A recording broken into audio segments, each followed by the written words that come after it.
dat un test. V-a dat test la ce? La biologie. La biologie? Și ai știut? Da, am știut toate întrebările. Da, mă, bravo, bă, uite, mă. Și ce notă ți-a dat? Mie mi-a pus 4. 4, mă? Cum 4, mă? Și nu Pompilică? Tot 4.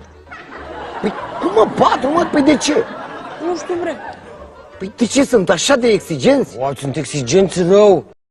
Păi stai, mă, Mirele, mă, dar exigenți, dar chiar așa? Să-ți dea 4 când știi? Ce tragere de inimă mai are copilul ăla să învețe pe urmă? Păi da.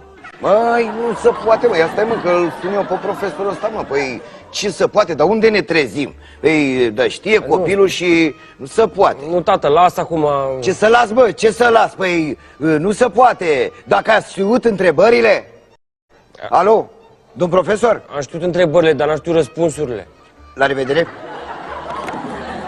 Ce în capul ăla al vostru, mă? Ce în capul? Era să mă fac de râs.